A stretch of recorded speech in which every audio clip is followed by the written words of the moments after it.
Welcome to the Mostly Legal Podcast. I'm Amanda Koplis, Chief Operating Officer of the Central Florida-based law firm of Sheffield, Lohman & Wilson. And I'm Rob Joyner, SVP of Business Development at Centerbase. Amanda, I got to spend some time with our guest at a couple of conferences recently, and I kept thinking this is going to be a great conversation. I agree. So we are talking to Lawrence Winters, who is CEO of 4L Managed Accounting. And Lawrence is not your typical accountant. He's a licensed private pilot who literally flies himself home to Missouri to see his family. He is a fourth-generation farmer with a 100-year-old family farm. And he taught himself how to play the organ at 15, specifically so he could make the whole church shake. And somehow, on top of all of this, he's one of the sharpest minds working in law firm accounting today.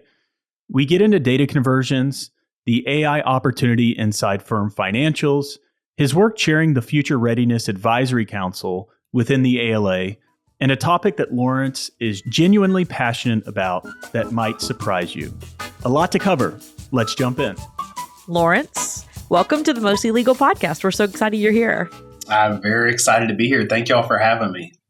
All right. So, we don't read a lot of bios on the show. I'll just give a really brief introduction. Lawrence, you are the CEO of 4L Managed Accounting, and we're going to let you dig into that in just a minute. But some of the other of my favorite things about you are also a private pilot. Can you tell us about that? Like, why are you a pilot? Why would you get up in the air voluntarily? I am. I do love to fly, both for work, but also being actually in the cockpit in the pilot chair. I originally did it years ago just because I wanted to be able to get back home to see my parents easier. Instead of an 8-hour car drive, it was only a 2.5-hour flight flying myself. So that was my drive to do it initially, was just to be able to get back home quicker to my family where I lived hours away from. So that was my drive for doing it. And of course, I absolutely love it. Lawrence, why shouldn't I be afraid of turbulence?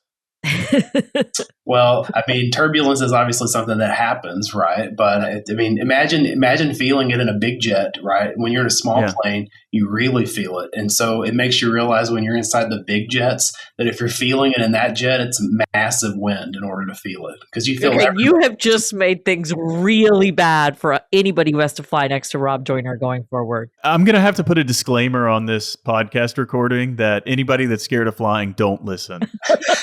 Well, Rob, you could always go out on the wing where they're showing an episode of Gone with the Wind. Oh, well, they always say, I was hoping you'd say, it's just like a speed bump. It's just like a speed bump. But you didn't. You scared me more. He didn't. Okay. So you go home to see your parents because don't you also own a farm, or you're a farmer, or you're a rancher, or something very handsy like that? Yes. Yeah, we've had farmland in the family for a long, long time. In fact, we're a 100-century-year farm, if you will, back in Missouri. So we've got our 100-year label out on front of the farm. But yes, farmland's been in the family for generations, and it's good to continue to lead that forward into the next century. That's amazing. Okay, last fun fact about you. You are also a pianist or an organist. How did that come about? Yeah, I started playing the piano by a year when I was 3, and my mom and them had me start taking lessons when I was 5, and I took lessons till I was 18 and moved off for college. But yeah, I was our church piano player. I'm a little odd. A lot of people enjoy playing classical music or something more along those lines. I like to play hymns, right? So I grew up in the church. I like to play Southern gospel hymns. And then I did teach myself how to also do the organ when I was 15. And I like the organ slightly better because you can really have the power behind it. I used to like to make the whole church just shake when I would play the organ. So I do love both instruments. I love them. Do you have a hymns YouTube channel? Get it out there. I do not, but that could be something to look at. All right. I have heard him play, and he has a really old organ, and he's working the feet and the hands, and I'm like, wow, that's a lot of things moving at once. Yeah, it's fun. It's an old one. It's been in the family since the 1800s. It doesn't even use electricity. It's all just air and the pumping of the feet. Okay, Lauren, so going back to your professional life, if people are watching this on YouTube, there's a huge 4L on a piece of notebook or legal ledger pad. Paper. Legal pad. No, it's a legal pad. It's a legal pad. You've been a lawyer for even How I do you can't even look get it around out law today. firms and not know what that yellow Well, lined pad is? Centerbase puts everything in the cloud. You no longer need to handwrite everything. Oh But my I God. digress. Can we stop So with that? so back to Lawrence. Let's talk about you for Yeah, a for second. So sure. now you're the big dog CEO, as I called you earlier today when we were talking. Tell us a little bit more about 4L and what you guys do. The whole thought behind 4L is, lawyers go to school for the 3 years, the 1, 2, 3 L's, right, as they refer to. And the fourth L is us teaching them how to actually run a law firm, how to run a business, Oh. because they know how to do law as they get out of school. But what they don't know and understand is how to actually make a profitable business. So that was the whole concept of 4L, 17 plus years ago. And we work with about 118 plus law firms across the United States to do either some form of their back office or partnering with their back office or all of their back office for accounting, billing, accounts payable, cash receipts, payroll, etc. So we do that for all of those firms. And your background individually is in accounting. That's right. Yes. My bachelor's is in accounting and my MBA is concentrated in finance. And my whole career has been in the accounting field. And I love debits and credits and getting to draw T accounts. That's a lot of fun for me. Lawrence, would you pass the CPA on your first try like Amanda likes to talk about? Wow. Ooh, that's a good question, but probably not. I'm not as smart as Amanda, but my gosh. I would try. I would give it my darndest. I peppered that in. Thanks for setting that one up, Rob. You must want something. What do you want? No. I'm good. You're not going to voluntarily compliment me. That there's something up. It wasn't really meant to be a compliment, but just like the joke before that I couldn't get out legal pad, it just didn't work. It's okay. I'm gonna go home tonight and be like, Rob thinks I'm smart. Well, back to Lawrence. Lawrence, I think it's, you and I have talked about this a few times, and I mentioned it earlier this morning. Using 4L, I think a lot of the time I think about using an outside accounting firm if you don't necessarily want to bring it in-house or you lose that resource and you want to get up to speed fast.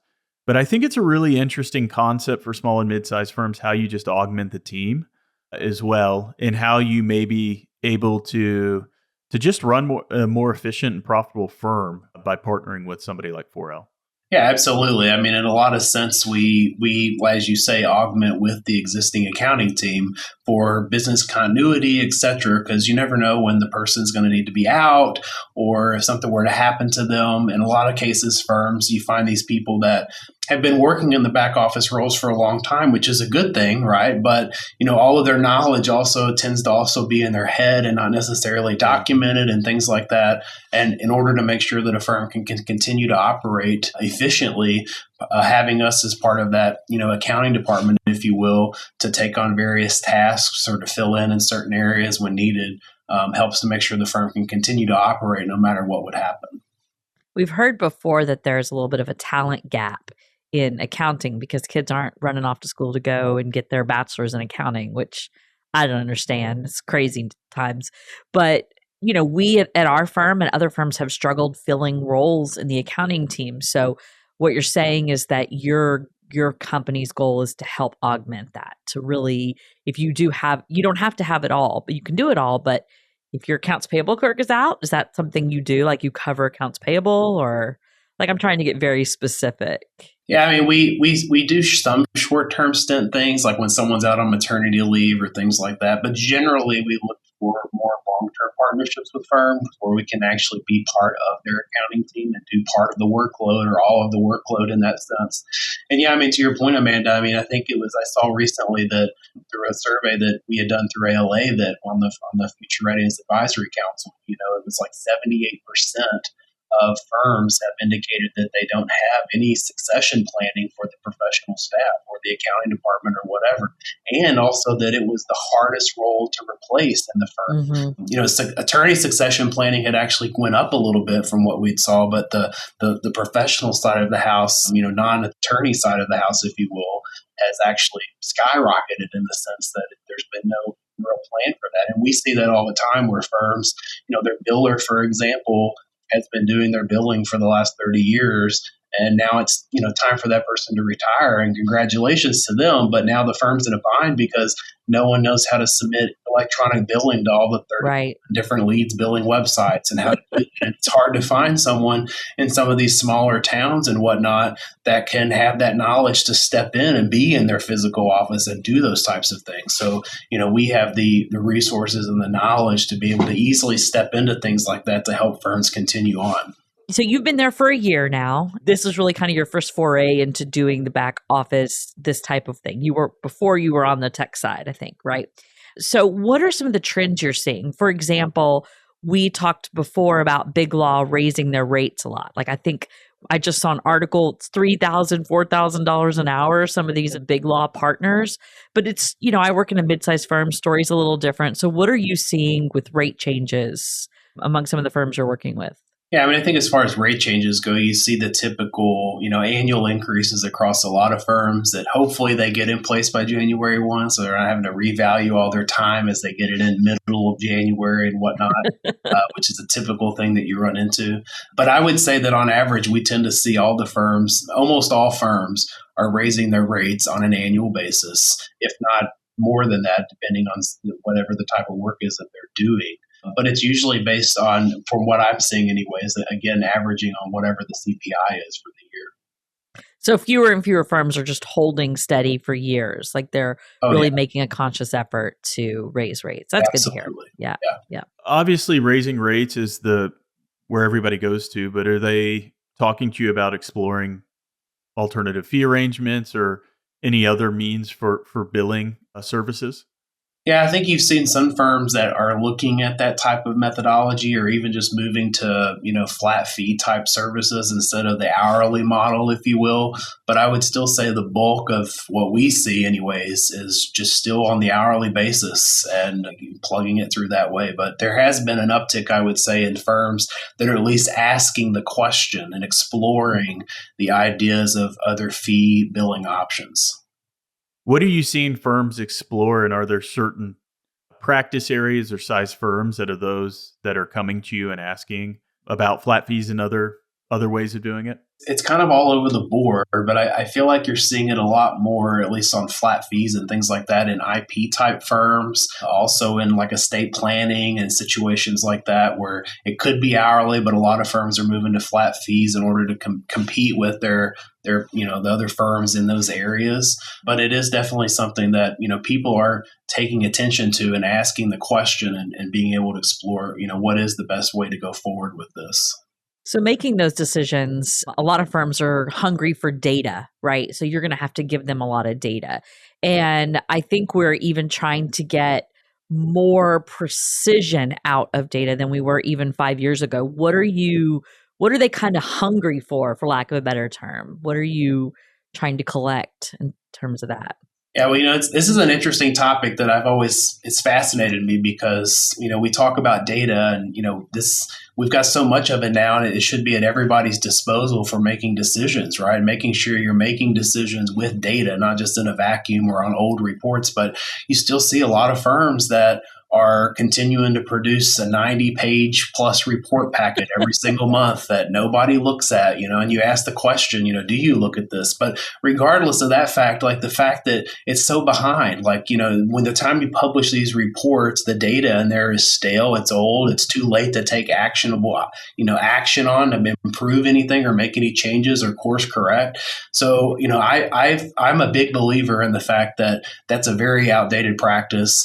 These dashboards, things like that are more real-time data that you can get every day, picking 5 to 7 metrics that you look at as a firm based on what's really important to your practice and sticking to those and using those to make decisions in real time, not waiting till the end of the quarter or after the year or whatever the case is in order to be able to use that. Data is at everybody's fingertips. You should be able to get it out of any system that you're using in order to be able to take that information, use it to then make decisions like what we've been talking about. Like, what are some of the options that we could do for billing instead of the current ways that we've been doing it, on these flat fees. And because it's something you want to analyze, right? You still want to track how much time we're actually putting into these flat fees and then analyze, hey, are we profitable on these? Are we not pricing them correctly? So it's something you've got to continue to go back to and use data in order to make better decisions.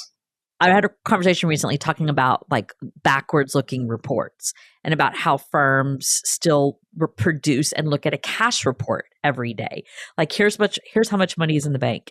And to me, it's always just very myopic, like view, because you have no idea what you're about to spend the money on.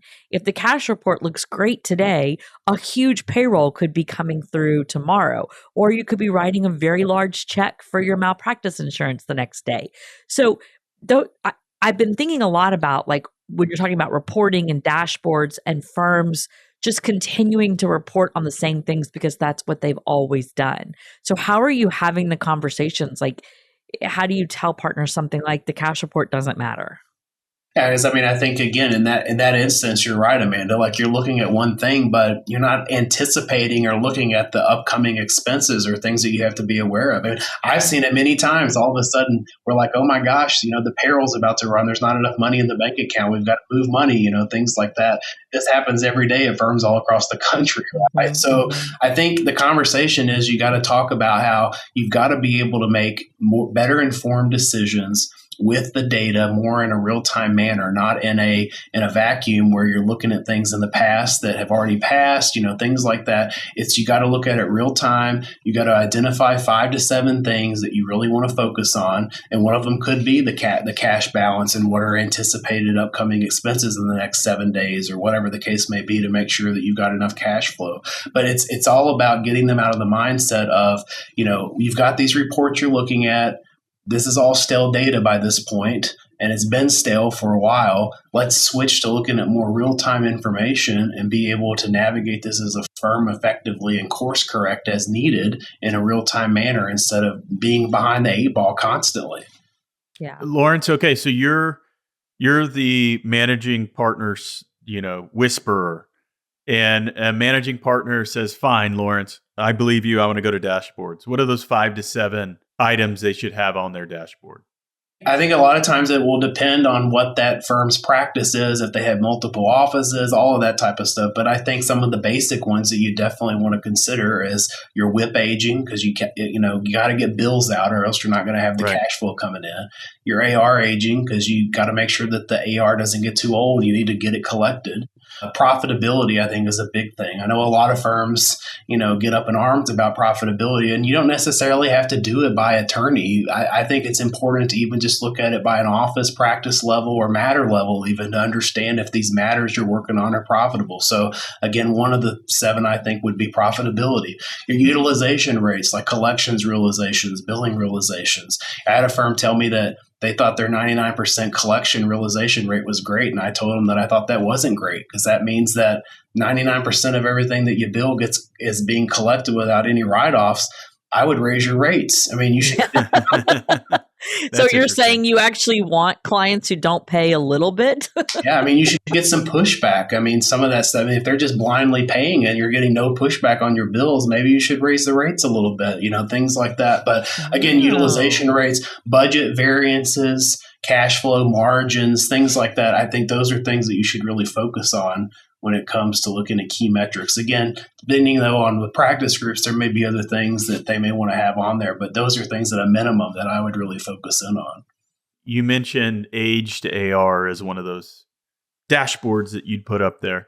From a payments perspective, we're seeing more firms taking credit cards and ACH. Is that something you're seeing as well, or what are you seeing on the payment side? Yeah, I absolutely agree. Credit cards have made a big improvement in the area of collections for firms. And it still fascinates me when I come across a firm that's totally against taking payments, whether because it'll look bad to their clients that they take credit, or that they don't want to pay the 3% fee or whatever the fee is for processing, even though they have options to pass it on to the client if they want to, et cetera. There's so many options. Look, when I get a bill from the firm that I use for my legal work, it comes in an email, there's a link to pay, and I pay it. You want to talk about really fast billing to cash, I mean, that's one of the fastest ways to improve cash flow is to have that option. And if you don't want to have that option, at least have the option to do an e-check, right? Where you could do an e-check. I mean, some firms will show you, like when I pay my property taxes is a great example. It says I can pay with a credit card, but there's the 3% fee, which is several $100s, right? I don't want to pay that. But then there's an e-check option there's only $1. So I do that because I can pay right now, it's faster, and I don't have to worry about mailing a check, which I don't even carry. And I mean, you're seeing a lot of firms that are becoming more open to that. And I think it's really imperative for a cash flow thing in order for firms to improve that. If you're not taking credit cards and you're not taking e-checks or you're not allowing people to pay you directly via ACH, you're really losing out on getting money in the door faster. We'd like to take a moment to thank our sponsor, Centerbase, legal practice and management software designed to deliver optimal efficiency, profitability, and business growth for your mid-sized law firm. Learn more about how Centerbase helps you practice, manage, and grow your law firm with modern technology at centerbase.com. And so how many of these firms are passing that 3%-ish fee on? From what I see, I feel like it's usually about half of the firms will do that and half of them don't. The half of the firms that don't see it as a cost of doing business, which I personally agree with, just like everywhere else that you go, it's a cost of doing business. For the other firms, I'd say about half of them, it's generally they're passing on all of it or they're passing on a portion of it for people that are using that service. It can be a huge cost of doing business. Absolutely. And the argument is that sometimes people are paying your bills with credit cards to get their own points, right? And then so as a firm, you're like, oh, I want their money, but also like I know they could just pay by e-check. And so it's what we're all thinking about. Okay, so you're talking about e-bill, e-payments, you're talking about checks. So are you trying to streamline the entire, because law firms, so many of us are still very paper heavy and we're still mailing bills. And so are what you're trying to do, just trying to make the whole process as seamless and electronic as possible, basically? Absolutely. I mean, our whole motto is more efficient, more productive, easier to manage, and make the firm more profitable. I mean, those are our goals. That's our mission, right? So absolutely. I mean, all of these systems that people have in firms today have the ability to use workflows for check request or new client matter creation or whatever it is, you name it, trust check request. All of that stuff can be ran through these systems. And if your system doesn't have it, there's so many add-ons that you could add on to your existing system in order to do those things and make it more efficient. Having the paper forms and passing it around or emailing it around is just so inefficient. And there's so many efficiencies that you can gain just by implementing workflow of these processes and honestly better internal controls as well, instead of passing things around and not having it on an electronic version of who approved what and whatever the case may be. And when it comes to checks, there's still a lot of firms printing paper checks. And the fact that there's a lot of pre-printed check stock still blows my mind. I mean, everybody should be using blank check stock with Micker printers. So if they're going to print checks, you don't have that security risk of having pre-printed check stock laying around. But, pushing people to pay more via ACH instead of paying via check internally at the firms and also receiving money as ACH instead of coming in as checks would be great. But, emailing your bills out, and again, is another quick way to make efficiencies. All these systems have the ability to email them as soon as you hit finalize, have it emailed. And then hopefully you're going to get paid a lot faster than stuffing it in an envelope and mailing it off and sending a return envelope in there with it for the postage and everything. I've seen it all. So, okay, so you mentioned internal controls. And so one of the things law firms still use the paper checks to pay bills is because they can get double signatures. And with sometimes with these ACH, you've just got one person back there paying the bill. And so you don't necessarily have the audit control or the internal controls you used to have. Have you, how do you, if clients are bringing that up to you, how do you answer that? Well, I think it depends on the software that you're using, but there's internal controls built in within these softwares. Like, you can go to pay an ACH and then it generates a system email straight to the controller, the CFO, or whoever that, hey, an ACH has been initiated. Here's what's in that. Here's a copy of the report, so that somebody in the AP department can't just initiate an ACH to themselves, for example, if nobody knows about it, right? And so there's definitely ways that you can put measures in place and things in place. Even at the bank level, you can put notifications in Right. place that has to be also approved on the bank level first instead of just the accounting system having it run through. There's different things you can put in place, but separation of duties is something that's a big deal, right? And I hear Right. a lot of firms say, we're too small, we don't have the luxury of having the separation of duties, but it's a real thing, and it's at some point in time, hopefully it doesn't bite anyone for not doing it. But, I can't tell you how many times I've seen where instances have happened at firms just because there was no separation of duties or internal controls. I have the best story, and this is a non-law firm story, but when I was younger, one of my first jobs Is this you was rolling working. payroll from the bed? I have ran payroll from a maternity after having baby from the hospital bed. Yes. But no, this is even before that, right? This is like the dawn of time. I was working at this air conditioning company, and I worked at a software company that, whatever, long story short, I had to go into this air conditioning company because the woman had gotten hurt and gone on leave very suddenly. And they had two owners of this company, and they both signed checks.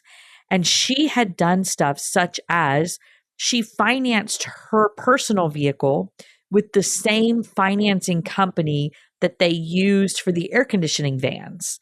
So she would just pay her own car payment on this, like with the same company that the air conditioning vans were being paid for. And so they didn't realize they were paying the same company. Then she would pay her own electric bill because it ran through the same, whatever electric company it was at the time. But to make sure that she wasn't caught, she would have the two different owners sign the checks. So every month, this person signed this electric check, and every month, this one signed it. And there was never any talk or communication between them. And so when I came in, I was like in my young 20s at this point. I'm looking at this. I'm like, oh my God, how did she get away with this? And the way she got away with it was she was the only one. There was no segregation of duties. There was no internal controls.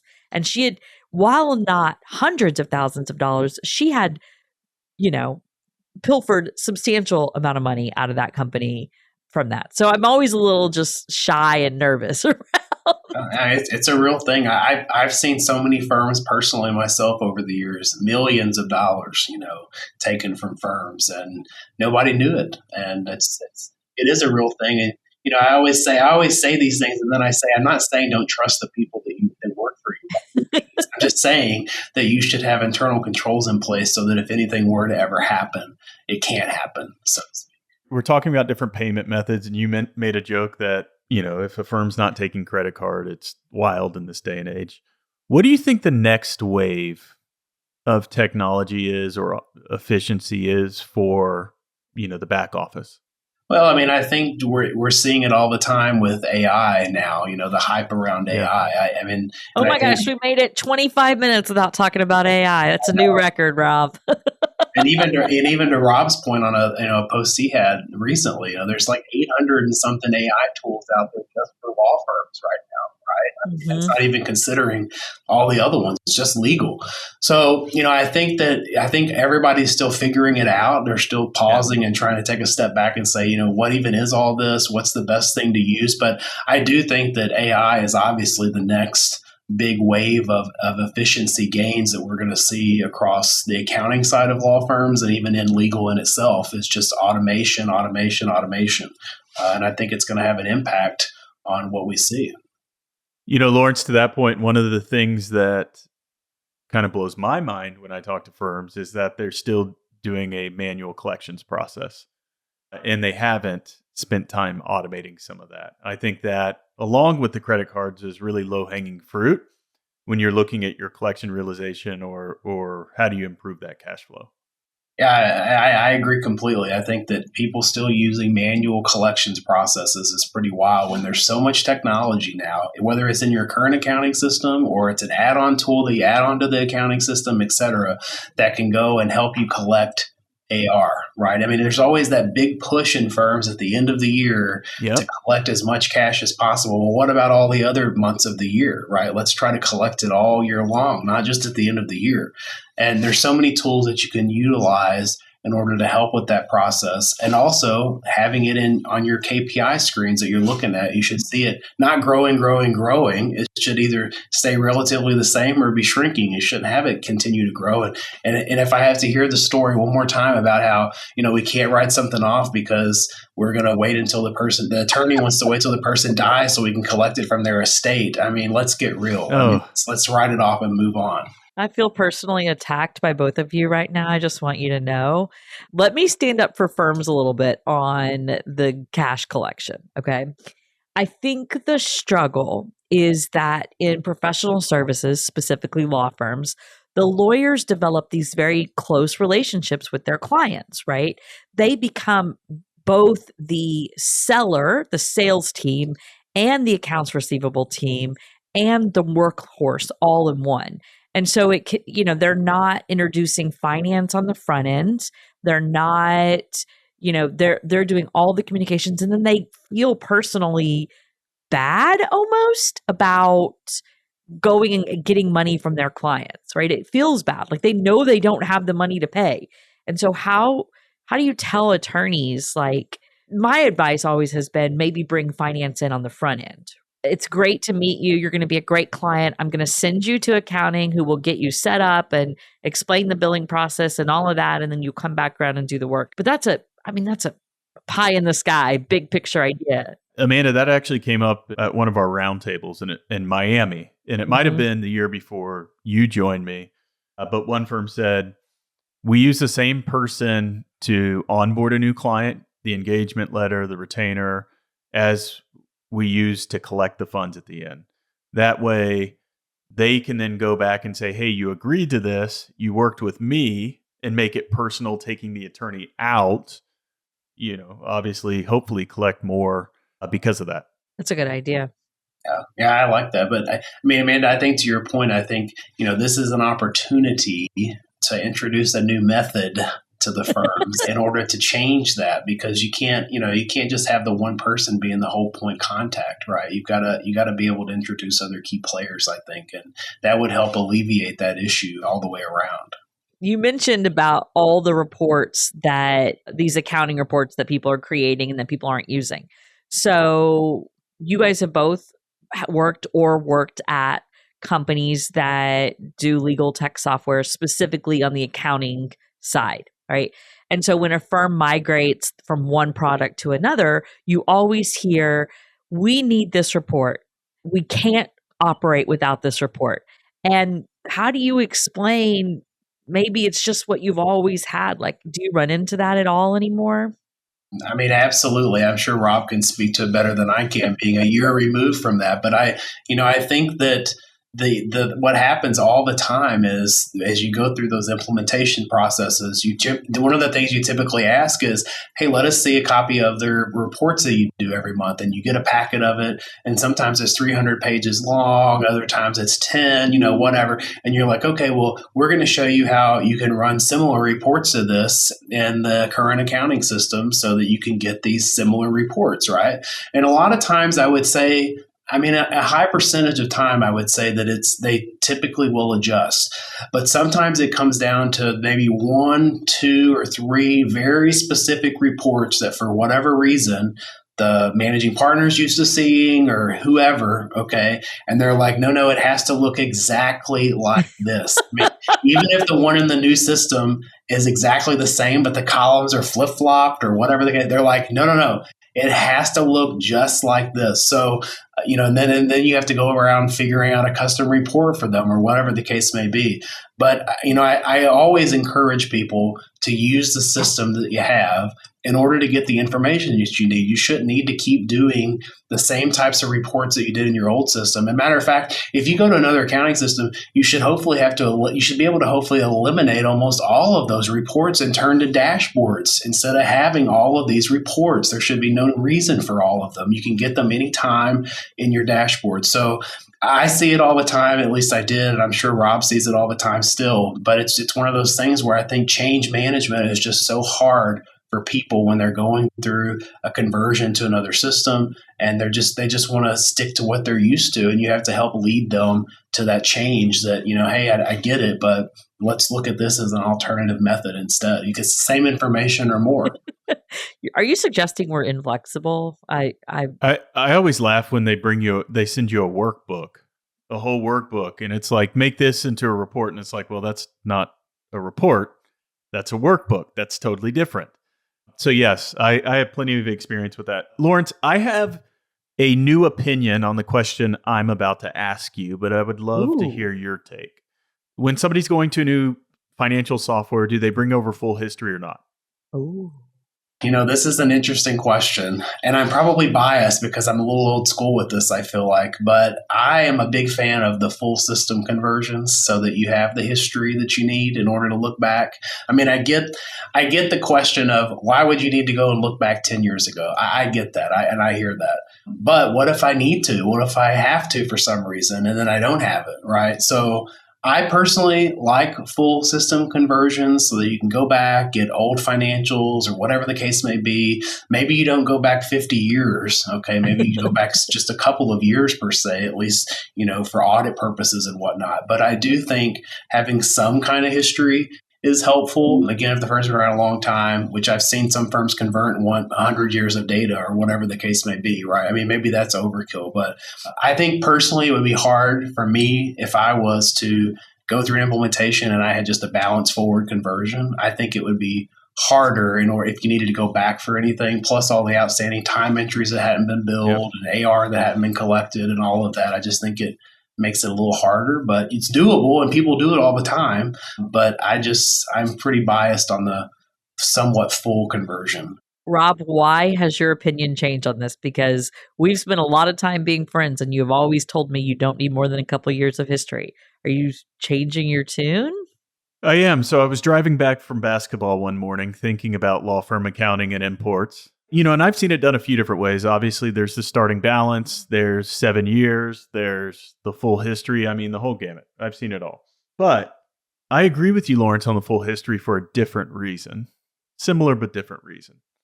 In the age of AI, a firm's moat is their data. If you don't have the historical data, how can you leverage AI to predict? How can you leverage AI to find trends or longer-term trends?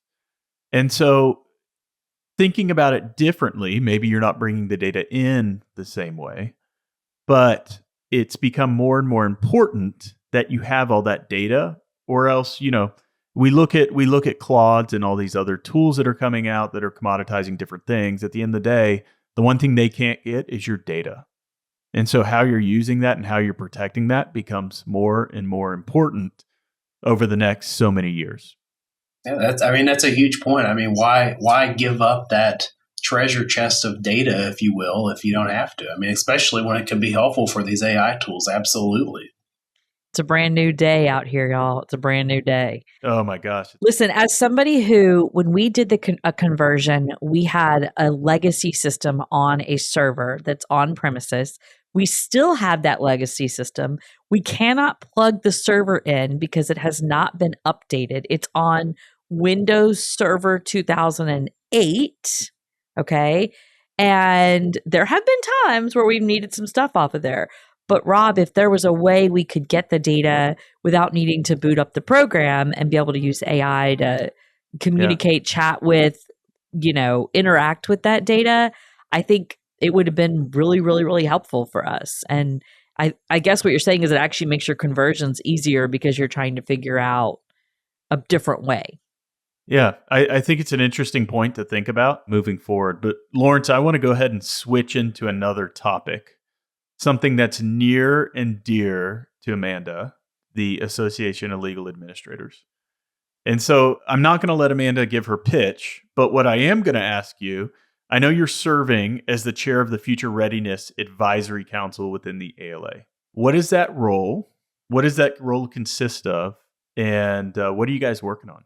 Yeah, so I mean, I'm a big fan of the ALA as well. I know everyone on this podcast is right now. But the Future Readiness Advisory Council, its whole purpose is really to be able to advise the board, the ALA board, of emerging trends, changes that are happening, et cetera, so that they can be better prepared and take action for the association. So, last year we on the council did a survey to the membership, and we focused in on 5 key areas in order to be able to get information and summarize that and give it to the board, which we did. This year, we're going to build upon that, and we're going to work with ALA to do another survey through a company, but also we're going to be taking and putting together our own trends and analysis report by looking not just in ALA, but outside of ALA. There's a lot of other organizations that have published a lot of data, and not to say that ALA's data is not the best, right? But there's a whole other realm of data out there outside of ALA in the legal industry. And we want to be able to kind of rein some of that in, analyze it, and be able to put together a good executive summary in order to provide to the board later this year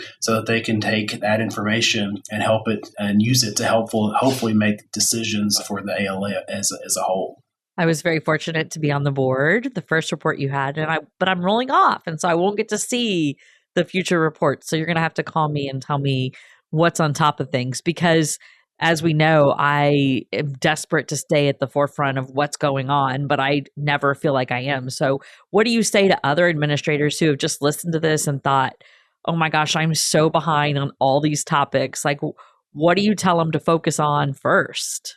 Well, I think the biggest thing that I think you should focus on first is using technology, because it's your friend.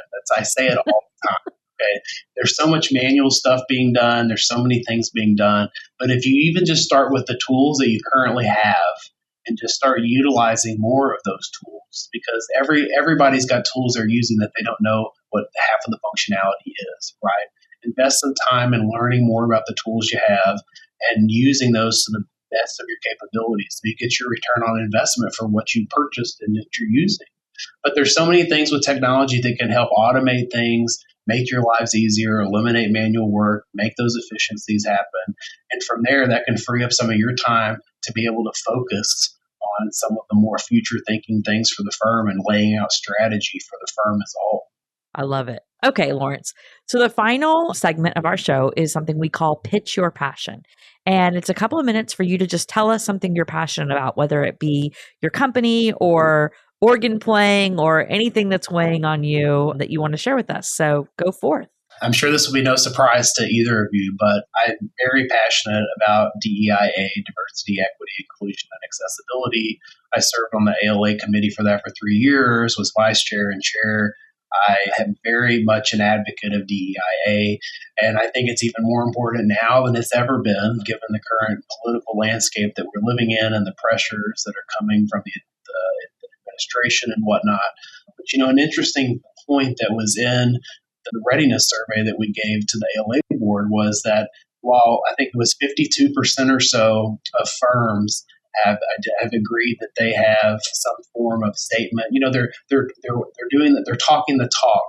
Okay, if you will. Or maybe I have it backwards. It's 70-something% that are talking the talk, but less than half of them are actually walking the walk, if you know what I'm saying. So, it's one thing to just, have a statement and say you're doing all these things and having a policy or whatever. But if you're not really living by them and you're not really making progress towards achieving some actual metrics that you've laid out for yourself as a firm around DEIA, that's where I think the real gap is. And I just hope that, even though we're in this current landscape that we're in today, and I know that firms have had a hard time with it, dealing with it, but it's something that I think that I'm personally very passionate about.